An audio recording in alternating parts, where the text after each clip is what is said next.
now I think we should directly move on to something we've all been looking forward to, which is the latest and fresh from the press, so to speak, opinion poll and I believe comparative analysis from the Center for Euro-Atlantic Studies and CEAS-CESID, the Center for Free Elections and Democracy. The title of the poll, as you have heard a few times before, is This Is Us, Serbia 2020. And this is the official launch and publication of this opinion poll that investigates attitudes in Serbia towards the EU, NATO, Kosovo, and the US, including with a focus on the recently signed Washington Agreement, or agreements, I should maybe say, between US and Kosovo and the US and Serbia. And with us, I see, is Ivo Čolović, who's the project director at the Center for Free Elections and Democracy. Welcome, Ivo. Do you hear me? Yeah. Dobar dan, da, čujem vas. Yes. Hello, I can hear you. Thank you. And with us, we also have Daniele Riggio, who is the press officer at the Public Diplomacy Division at the NATO headquarters. I believe you're with us from Brussels. Welcome. Thank you, sir. Good afternoon and dobar dan. Dobar dan. I should mention that we have about 60 minutes for this panel, and for a little bit of technical housekeeping, as I also said before, to the audience, if you follow on either Zoom or YouTube, we'll be streaming in 2 channels with non-stop simultaneous translation into English and Serbian, and you can choose the language you wish to follow on the globe icon on the bottom right of the screen. I hope I'm pointing in the right direction. But you can also read all the technical instructions and guidelines on the natoweek.rs website or on the Twitter account for the Center for Atlantic Studies at CEAS Serbia. I should also mention that we will not be taking any Q&A for this discussion, but I think I speak for the organizers that in the panels to come, all the speakers are free to incorporate these results into the discussions that we will have for the rest of the day and also tomorrow. But I think without much further ado, I'd like to hear from Mr. Čolović, who will now present these results. Now, Mr. Čolović, the microphone is yours. Hvala. Dobar dan. Thank you on my behalf as well. I hope that you can hear me, because I sometimes have technical problems with the microphone, although I never discovered why. So hi from my part as well. I will present to you the findings of the 4th cycle of public opinion surveys organized together by CEAS-CESID and CEAS, Center for Euro-Atlantic Studies. It was implemented from 29th of October to 10th of November 2020. So we are launching the results that are quite fresh. I will share the screen with you in order to be able to follow the findings better.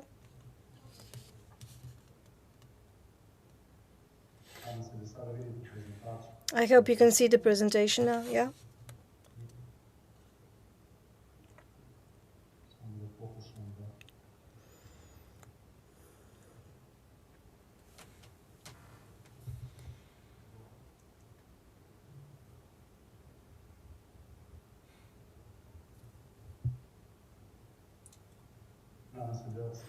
I hope you can all see the presentation and that it's quite clear that you can read the figures.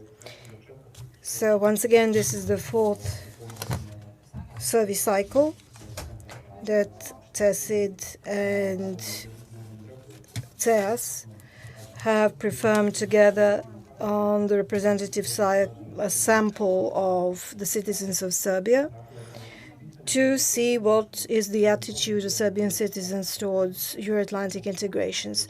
We kept some of the questions the same as previously in order to keep up with trends and to monitor whether there are any changes of the attitudes. Over time, we implemented this survey on 800 random sample citizens of Serbia who own a landline telephone. All the samples were later weighted in line with the census in order to have the best possible sample of the citizens. Questionnaire was not too extensive. It contained about 25 questions. So let us go straight to the questions. At the very beginning, we tackled the topics relating to the attitudes towards European Union. And here you can see the bars in the graph. And you can see that the trends point that there were no major changes in the past 3 research surveys, and that the trend shows that about half of the citizens of Serbia support EU accession to the EU. On the other hand, there were no major changes when it comes to those who are against Serbia's accession to the EU. The figure comes up to 1/3 of the citizens, 36%, are against Serbia's accession, and the same goes for those who would not vote or who are still undecided, and whose percentage is on average about 15% over the past 4 cycle. Now, if we take a deeper look as to the structure of those who are in support or not in support of EU membership, unfortunately, it's an issue of quite concern that young people, also those between 18 and 29, that there is a large percentage of them who are actually against Serbia's accession to the EU. So there's this deeply rooted group who are against EU accession, and here they overlap with those who are older than 60 years of age.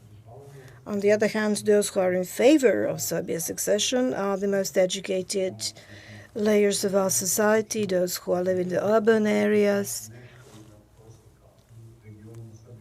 and generally in well-developed regions of Serbia, in comparison with those who, let's say, live south of Belgrade. Even if we introduced additional question to see how the citizens would react if the EU were to become a supranational entity with binding defense policies, we see that once again half, or 46%, said that this would not affect their opinion, and that we should continue European integration even in such situation. 29% believed that in that case we should abandon European integration by 1/4. 25% could not respond to this question. Some of them probably did not even have sufficient knowledge to respond to that question or sufficient information. However, if we cross-reference these results with the results of the previous question, we see that those in favor of Serbia's accession, there's a very small drop in the number of citizens who would actually be against EU membership if EU were to become a supranational entity, which shows that citizens still feel a bit cautious when it comes to supernatural entities due to the heritage of the past, especially 1999. So whenever the issue of military alliance is raised, citizens are very weary of any kind of military alliance membership. So the responses to the question concerning the attitudes towards NATO, we see that the trends are quite different. We see that 2/3 of the citizens do not support membership in NATO. We see that the number of those against are growing. So 80% of citizens are against Serbia joining NATO, while 1 in 20 are actually in favor of joining NATO. In this case, only in the final, this last survey, only 5%.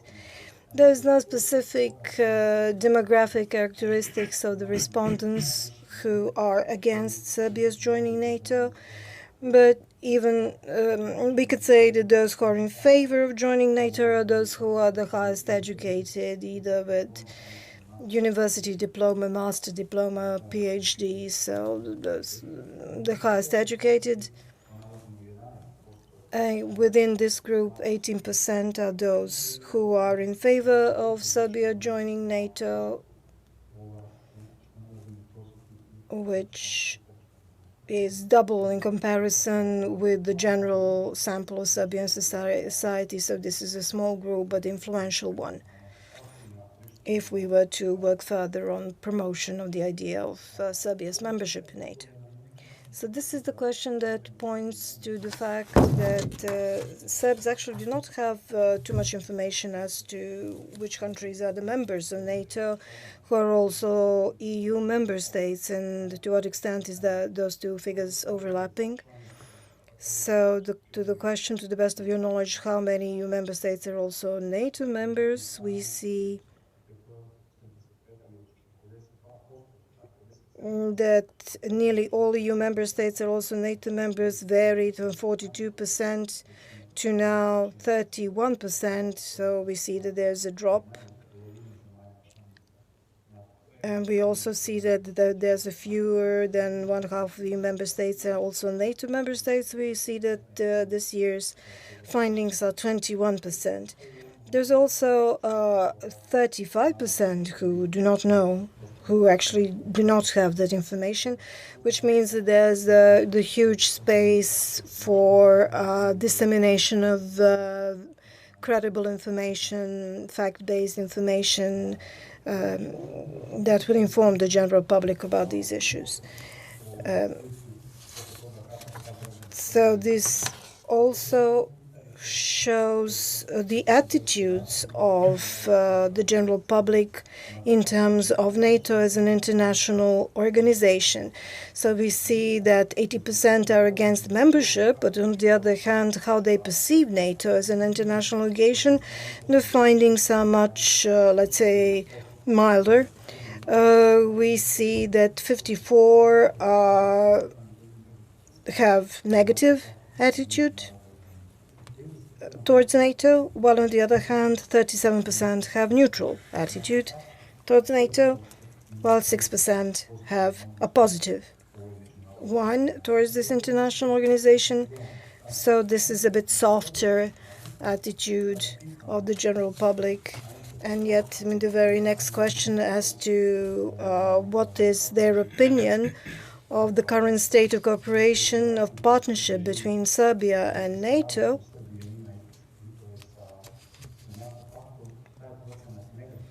the percentage of negative responses is dropped even further to less than a half. So we see that only 33% have a negative attitude when it comes to cooperation between Serbia and NATO. 47% is neutral. 14% actually perceive this as a positive thing. So we see that the partnership, cooperation, is something that is perceived as a potentially positive thing, and this could certainly make further work much easier, because it is clear that there is an interest when it comes to cooperation, if not membership. We also try to find out what are the sources of information that the citizens rely on when it comes to finding additional information about NATO. I don't know to what extent are you aware of a media scene in Serbia, how citizens are actually consume information. and how this information is disseminated. Majority of our population relies on television stations with national frequency. We are talking about elderly population that receive majority information via TV. So if you take out the media, we see that over 40% of the population do not even get any information from any sources whatsoever. This is why how things are presented in the media is of such a crucial importance. Now we see that even when it comes to other respondents, indirect information coming from friends, family members is of crucial importance. 31% told us that most of the information they get about NATO is indirect. So we see that citizens actually receive their information from other citizens who receive their information that are passed down from maybe not so reliable sources. So there's a huge space for improvement when it comes to general information. Now let us go on to attitudes towards Kosovo, how they perceive the attitudes towards Kosovo.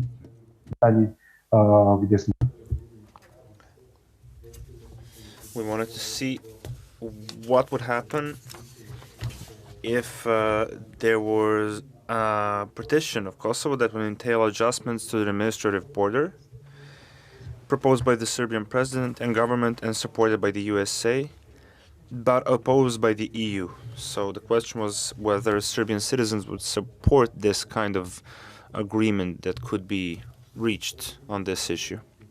You can see that 1/5 of the responders are in favor of the partition, whereas under these conditions, over 1/2 of the responders, that is 54%, are against it. Our target group here is the youngest responders between 18 and 29, among which there is a large number of those who are opposed to this kind of partition with the support of the USA. So there is a group of responders, and of course there is a part of responders coming from central Serbia and southeast and South Serbia, and the responders who are educated somewhere below average, so secondary education or primary education. So here we asked something regarding the life of Serbs in Kosovo at the moment, and we wanted to see whether cooperation, greater defense cooperation between Serbia and the US would improve or worsen the position of Serbs in Kosovo. I mean, we are all aware of the fact that the United States has a level of control of the Kosovo security forces, and we wanted to see how much, if Serbia increased its cooperation with the US, how much would it benefit our people living in the territory of Kosovo. And you can see here that citizens are thinking in a very pragmatic way. They believe that the situation might improve. The status of Serbs in Kosovo might improve if this kind of cooperation was increased.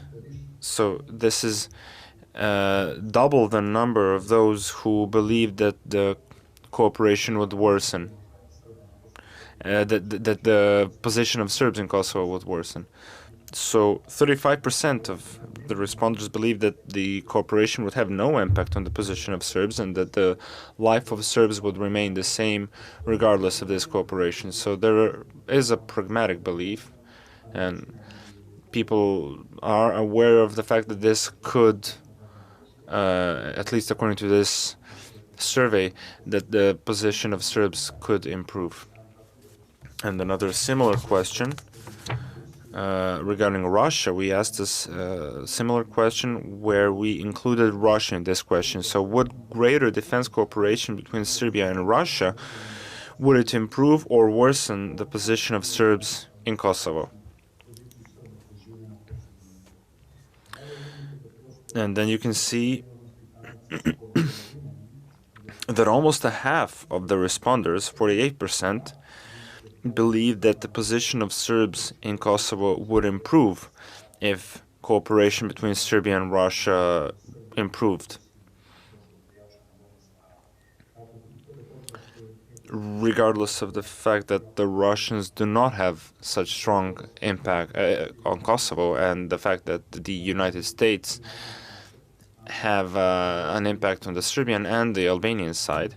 So many responders believe that this cooperation with Russia would improve the position of Serbs in Kosovo. So now something about attitudes towards the United States. Here you can see a comparison of the poll from June 2020 and November 2020.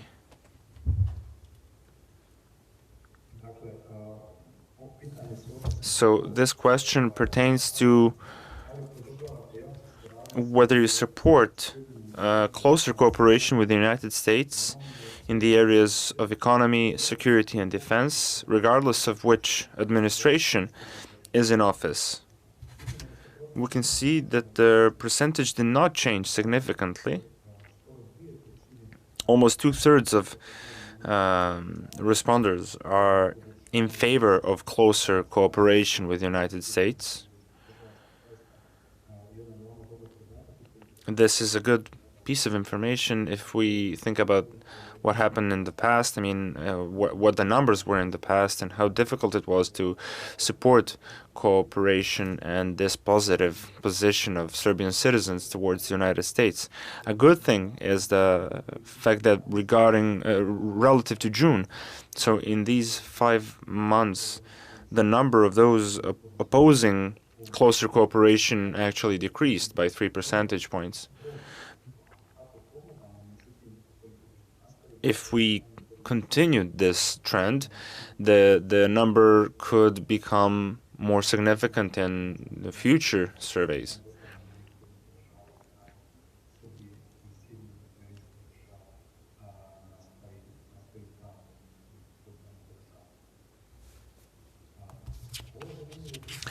An interesting question. That happened. We have data from the last 4 surveys. So we got the best data when we asked whether you have noticed a change in the US policy towards Serbia lately, and if so, in which direction. So more than a half of the responders,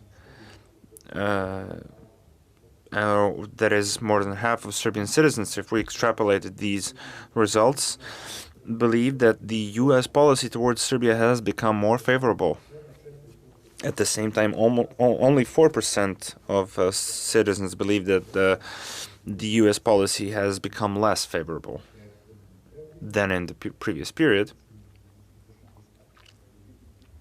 And some people believe that the policy has remained the same.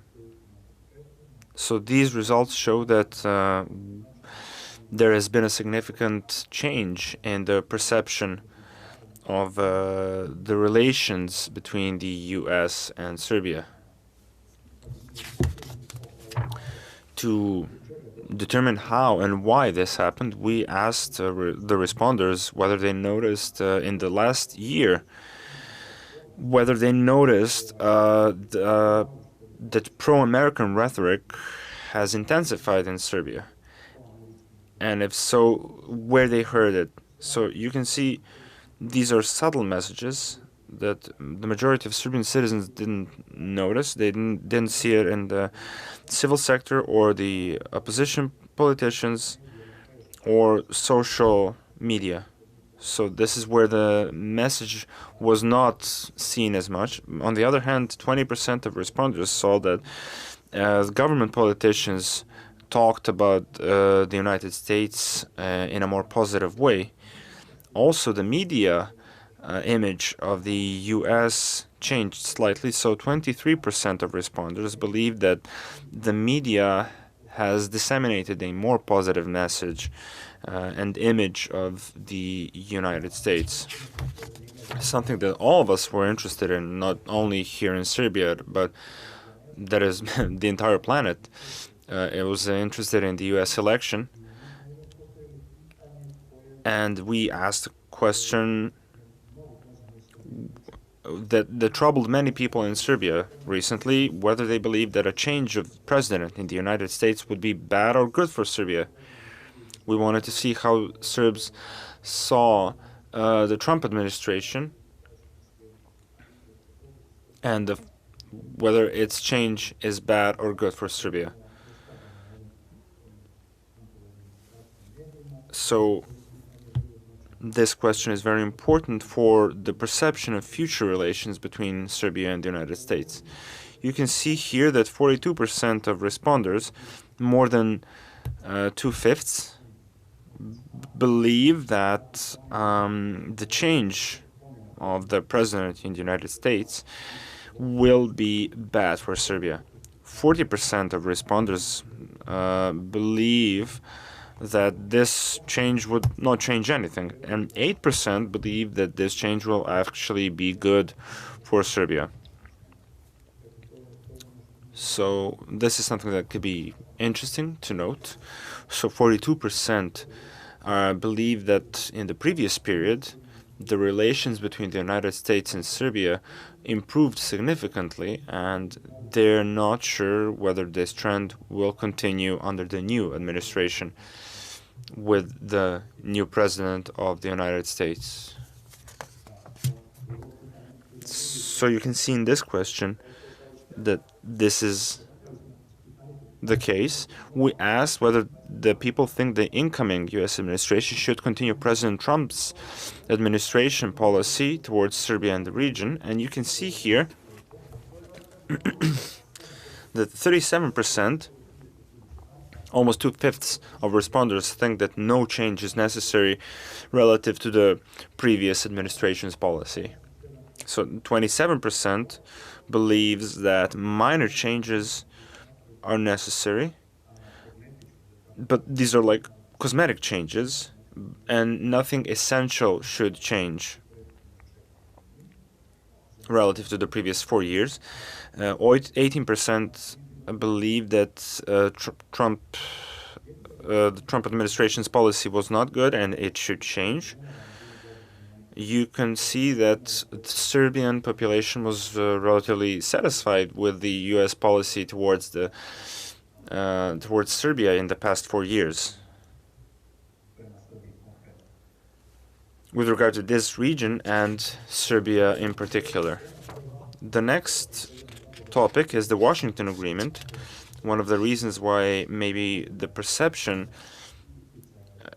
of the U.S. Impact on Serbia has improved.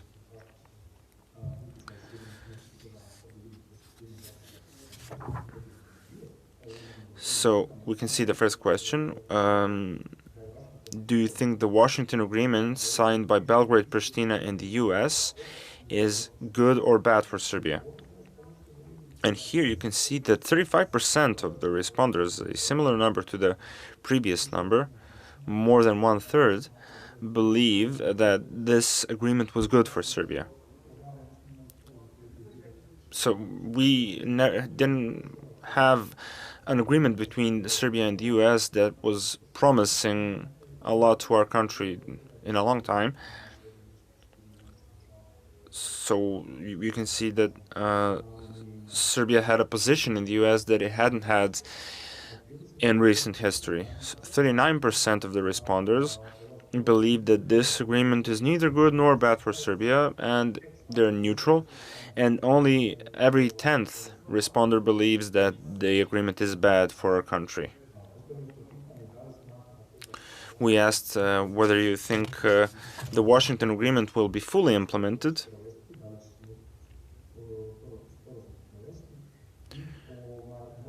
And we can see that more than 2/5, so 44% of the responders believe that it will be implemented partially, if not fully.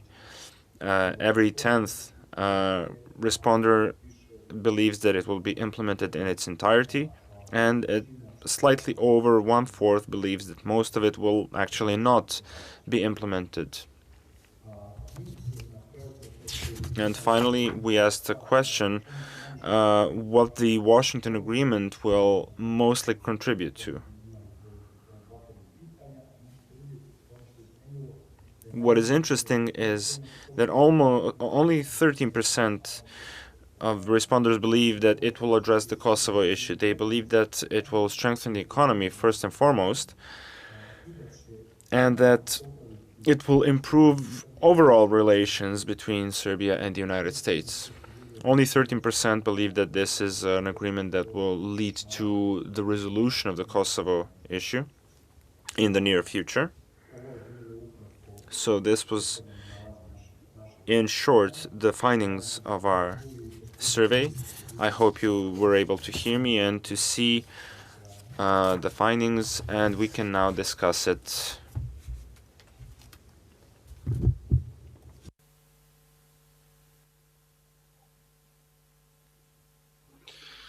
Thank you for this presentations. I think actually, just to be a cheeky journalist, didn't you leave out the very last slide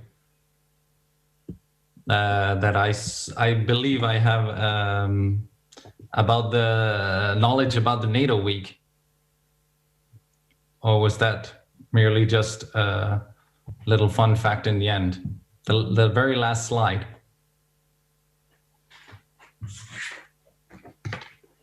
Iskreno, ovo je bio posljednji slajd koji smo pripremili za ovu prezentaciju koja... This was actually the last slide that was verified for presentation, but I can draw the information that if you would like. I don't know all the figures by heart, but I can tell you straight away. The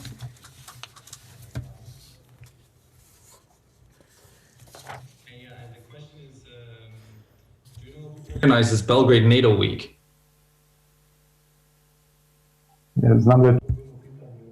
Yeah, I know that question was raised in the questionnaire, but I thought it's more important to underline these questions or rather responses to the questions that were of the importance for the conference itself, rather than about the conference. With that one, and maybe I'll give you a small break and we'll return to you, and I think I want to go over to Mr. Daniele Riggio, just from your perspective. Then when you're seeing, I think the segments of that which regards NATO are of course of significance from the chair you're sitting in. What strikes you when you see the results about the public perception in Serbia about NATO?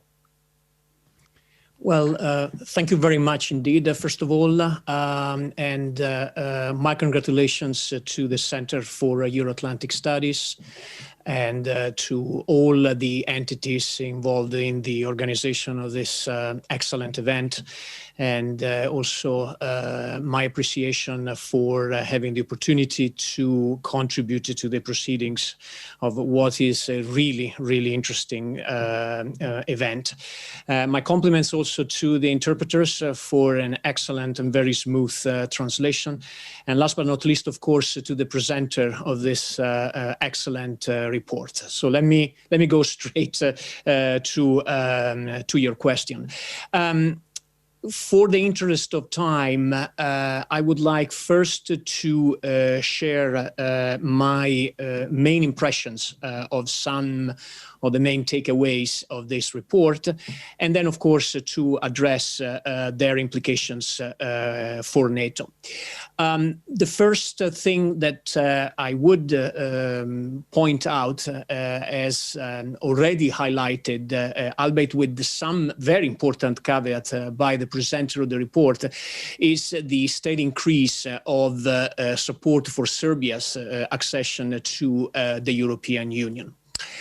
The second aspect, as far as the attitudes towards NATO are concerned, I think it's important, as in an excellent fashion pointed out also by the presenter, the need to distinguish between Serbia-NATO membership and NATO-Serbia relations in their own merit. And I think with respect to the former question, the trend is pretty much steady. But with respect to the latter aspect, as the presenter very, very eloquently pointed out, the results are much more nuanced. And there is a not insignificant portion of respondents who have a neutral position with respect to NATO-Serbia relations. There is also another aspect that I find it interesting coming out of the report, and that is the quite high percentage, actually, of respondents who don't feel informed about NATO. And the presenter pointed out several times that that provides a space, actually, of opportunity to provide more regular and more tailored information about NATO-Serbia relations. There are also two other impressions I have from this report. The first has to do with Kosovo. And it's clear that from a security perception standpoint, the Kosovo issue remains quite important. It is indeed an important issue. And it is interesting also to note that the developments of Serbia-US and Serbia-Russia relations are clearly seen through this prism. Having said that, I think that the poll also highlights that there is a clearer representation of a US-Serbia relationship in its own merit. And in this respect, I think three important aspects come out.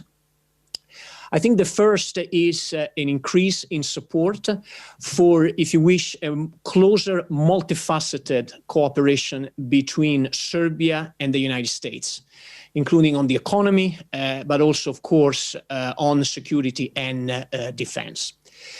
Secondly, there is a continued increase of a perception about a change of US policy in more favorable terms to Serbia.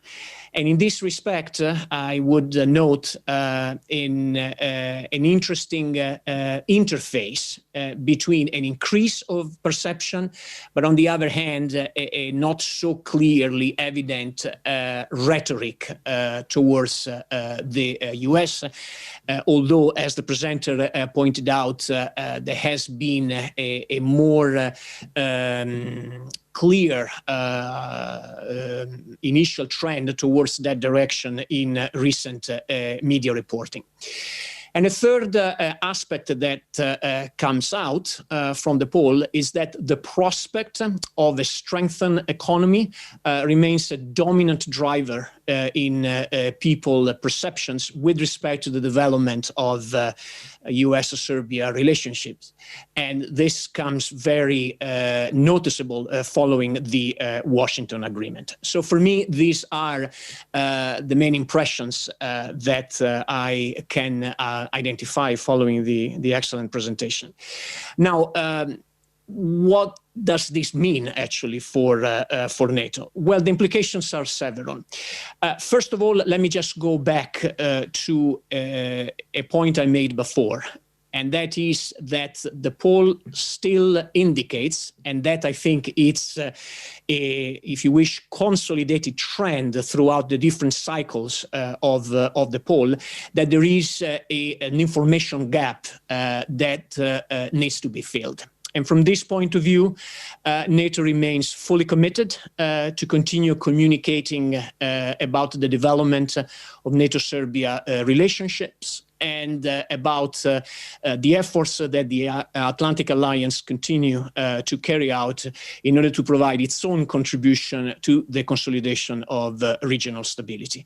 And we will continue to do this in various forms, certainly through the daily activities of the NATO Military Liaison Office in Belgrade, led by Brigadier General Tommaso Vitale, and also through regular engagements with Serbian media and civil society representatives, including at the level of the NATO Secretary General. In this respect, the NATO Secretary General Stoltenberg has a particular attachment to Serbia from a professional and personal standpoint, and this always comes out loud and clear in all his media engagements, including the very recent one with the Serbian outlet Kurir, which, by the way, got picked up pretty much across the region. Another point that I would like to make is that we fully respect Serbia's stated policy of military neutrality, and we fully respect the sovereign decisions that this country makes about the kind of security arrangements it wants to pursue. Our position to this effect has been always consistent and is always pointed out by the NATO Secretary General. Having said that, and I return to the point that I had made at the beginning of my very short intervention, we do have a long-lasting relationship. NATO and Serbia are close partners in their own merit. And therefore, there is a good reason, actually, to explain the aspects of that relationship, which throughout the years has continued to develop through regular political consultations and through practical cooperation in specific areas mentioned by my colleagues before. A third clear indication for NATO, of course, has to do with Kosovo. And as I said before, this remains an important issue from a security perception for the Serbian public opinion. And our engagement in Kosovo stands through our KFOR mission, which, as you know, since 1999 operates under a very strict UN mandate, which is to provide a safe and secure environment and freedom of movement for all communities in Kosovo, and also through the support to the EU-facilitated dialogue between Belgrade and Pristina. We do believe, in fact, that a constructive dialogue is key for regional stability. And then, as a final point, our overall commitments to the Western Balkans remains loud, clear, and solid. This is a region of importance for NATO. Regional stability has direct implications for our Euro-Atlantic security. So we see the region's future in Euro-Atlantic cooperation integration for those who want it. And let me be absolutely clear about that. And in this respect, we remain determined to help countries of the region implement the reforms necessary to further the well-being of their citizens, given that economic prosperity, as I said before, is an important driver in the perceptions of the Serbian population, and I would argue of the population across the region in how they see their future moving forward. Thank you. Thank you very much for your remarks on that. I think maybe I want to return. There was one point that stuck out to me a little bit while Ivo was presenting Mr. Čolović was presenting the results of this this poll. I think this this split between the educated urban elite, and which came through not only on the EU support but also in the support for NATO. I don't know if you can go a little bit deeper into what kind of and also maybe to educate our audiences of what kind of splits are there in the Serbian public when it comes to support for EU, NATO, and for EU and NATO. Let's hold it to that for now.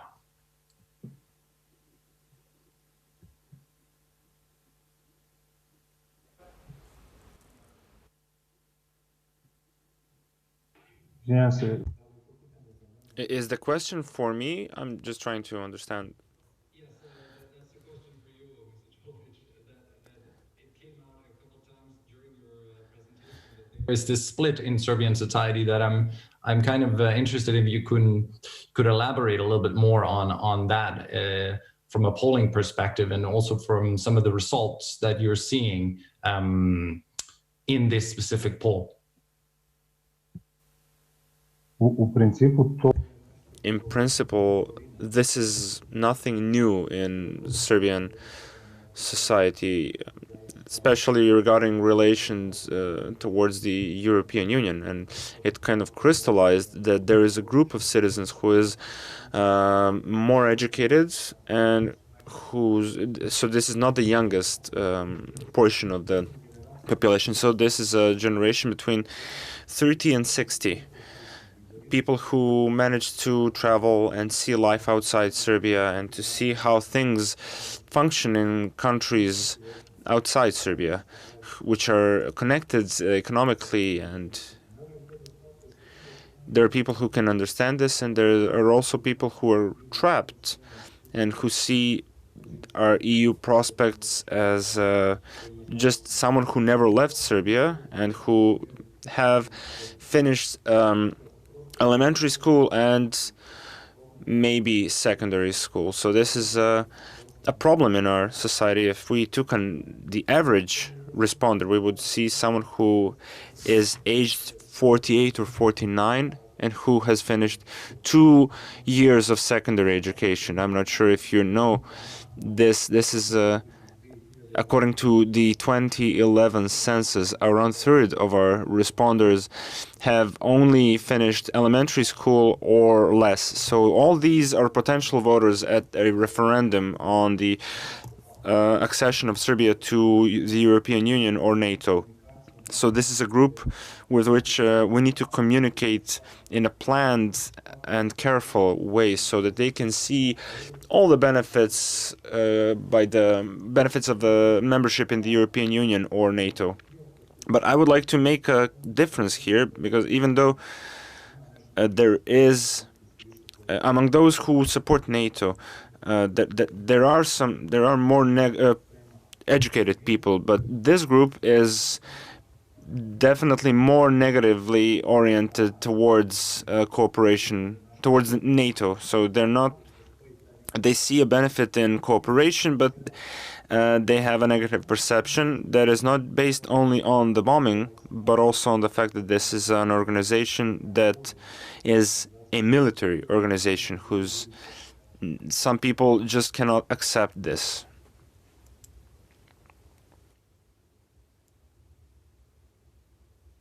Maybe I can pass the ball. I see that Mr. Daniele is making notes, or did your screen freeze? No, you're making notes. That's maybe interesting for you to see the perception of NATO, because I know in the as we'll talk about in an upcoming panel, also the NATO 2030 strategy is also about involving or making NATO a forum where that's more strengthening the political dimension of NATO, which to be a forum to discuss also which political directions we should go in the international order. So I don't know if you can pick up on that, maybe the public perception of NATO as a purely military alliance. I think from your standpoint, you would argue that it's more than that. Yes, indeed. It is more than just a military organization. You very eloquently pointed out the political characterization of this organization. This organization, let's not forget, is composed by 30 members, and it is the most concrete example and ultimately the only transatlantic forum of consultation on issues of mutual concern. And when I talk about mutual concern, I'm talking about issues that concern the security of the members of this organization, but also of their partners. And the COVID-19 pandemic obviously made that even clearer. So that's one aspect I would like to highlight. The second aspect that I want to underscore, building on your question and also on the point made by Ivo, I will not even venture to pronounce his last name because otherwise I would embarrass myself, is that I think COVID-19 also made clear on how a military organization can put at the disposal of the civilian population struck by a calamity like the coronavirus, the capabilities and the assets necessary to provide the critical medical assistance they require in order to navigate through this challenge. And as we can see, for instance, and as I'm sure my previous colleagues pointed out, KFOR in Kosovo has provided medical assistance to various communities in Kosovo struck by COVID-19. So the military can be used in a way that positively affects the daily lives of the civilian population. And as I said, the recent crisis made that even clearer.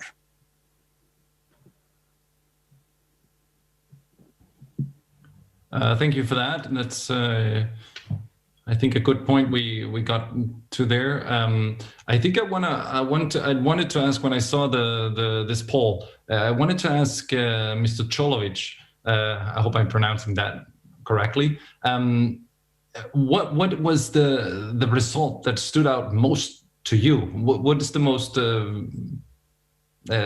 result that struck you when we have all these results? There are many numbers in there, but what was the result that you found most striking?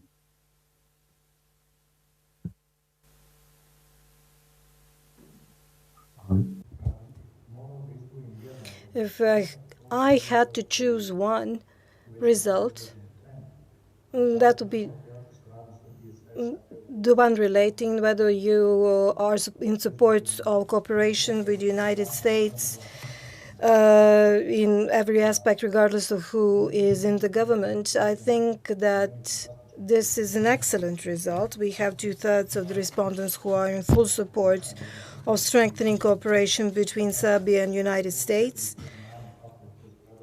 especially if we bear in mind what was the situation previously and how our citizens perceive who assisted Serbia in the past, and how they always believe that it's Russia that's supporting Serbia. Russia is helping us develop our society. This is a classic example as to how the public attitudes are changing, and that the slow waters run deep, and that if you present to citizens in the proper information, in a proper way, the general attitudes change.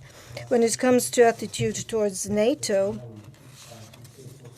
we had 5% of the respondents who are in favor of Serbia joining NATO.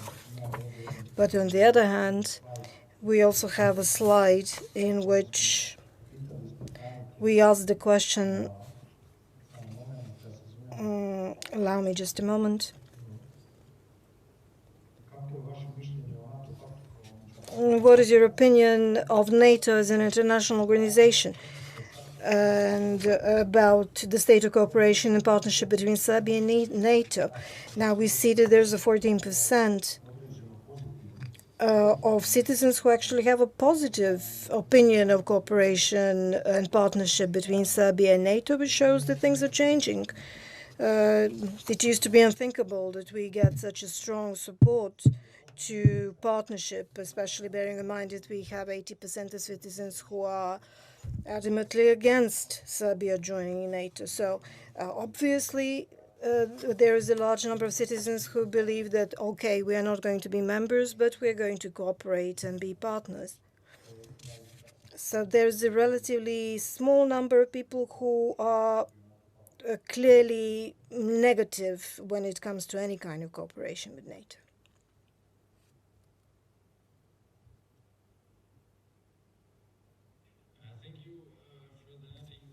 One thing I think that might be related in a way that I often get is this that NATO is kind of perceived as synonymous with the US. If I speak very bluntly and roughly, I don't know that it's also maybe relates back to what we're talking about, the information gap. How do we in the future change that, I think, very broad public perception that the US is, or NATO, or vice versa, is equated with each other? I don't know if that's a question, I think, for you, maybe, Marco.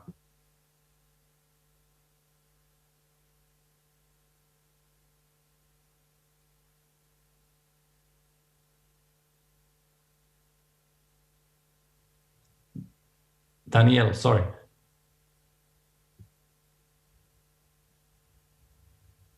I do acknowledge this perception, but clearly our job is to explain the facts. And the fact is that NATO has the United States among its members. But together with the United States, there are 29 other North American and European countries. And I think it's important to constantly inform the public, and this applies actually for every case, that NATO is an organization that functions by consensus. There has to be a unanimous decision amongst all 30 members in order to undertake a course of action attributable to NATO as an institution. The other point that I would like to make, just to follow up your previous questions, and also a point made by Ivo, particularly with respect to a specific sector of the Serbian public opinion, is to inform about activities of practical cooperation between NATO and Serbia, which go, if you wish, beyond the sort of traditional concept of military affairs. And that is, for instance, the whole array of cooperation developed between NATO and Serbia on the safe disposal of obsolete and dangerous ammunition, which has been made possible through a NATO-run projects characterized by the investment of millions of euro. Another aspect is, for instance, the cooperation in the field of civil, what we call civil emergency, bringing various countries together in dealing with civil emergencies like natural or man-made disasters. These are concrete examples of activities where Serbia and NATO cooperate, and which benefits NATO as an institution, Serbia as a country, and ultimately the very Serbian population.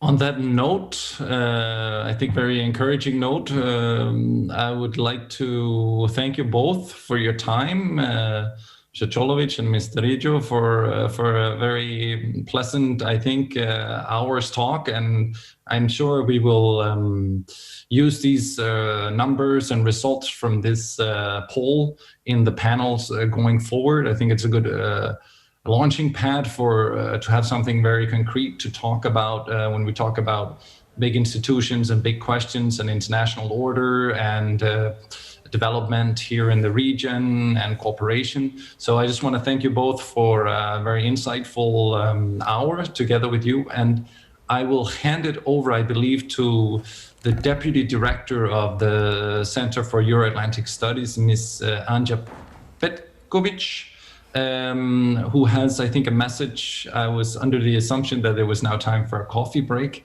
but I don't know. I think she has a message before we can start talking about coffee. Okay. Oh, thank you. Can you hear me? Thank you. Thank you. I would first like to use this opportunity to thank Mr. Ivo and Mr. Klačar and the entire CEAS team for helping us with conducting this research. Also, I would like to thank Mr. Riggio for participating in this panel, especially. And as Jelena mentioned before during the conference, it is really our honor that we have, this is actually the part where we have the biggest number of NATO speakers, and we are especially proud for that. I would now ask you to we are going to have a brief break for 30 minutes, and I would like to ask everyone to stay with us, stay tuned. Next is the panel where we are going to have a lot of great speakers. We are going to have General Ben Hodges, we are going to have Mr. Mark Di Paolo, we are going to have Mr. Ambassador Lazar Komanescu Goran Svilanovic, and His Excellency Ratko Vlajkov, and actually John Capello, the moderator of the panel, joined us, so we are going to have him as well. Thank you once again, thank you all, and we are going to get back here after the short break.